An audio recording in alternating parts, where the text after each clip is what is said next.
السلام علیکم دوستوں۔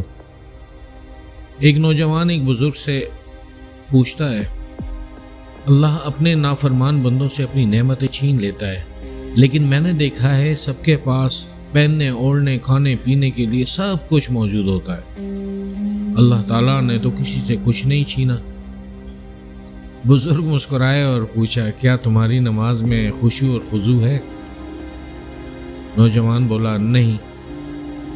کیا قرآن کی تلاوت سنتے ہوئے لذت محسوس ہوتی ہے؟ نوجوان بولا، نہیں۔ کیا 5 وقت کی نماز پابندی سے پڑھتے ہو؟ نوجوان بولا، نہیں۔ کیا نیکی کرنے کی طرف دھیان جاتا ہے؟ نوجوان بولا، نہیں۔ کیا زبان اللہ کے ذکر کی عادی ہے؟ نوجوان بولا، نہیں۔ تب بزرگ نے جواب دیا، یہی اللہ کی وہ نعمتیں ہیں جنہیں وہ اپنے نافرمان بندوں سے چھین لیتا ہے۔ دوستوں، اللہ سے یہی دعا کرتا ہوں کہ اللہ تعالیٰ ان تمام نعمتوں سے ہمیں مالا مال کر دے۔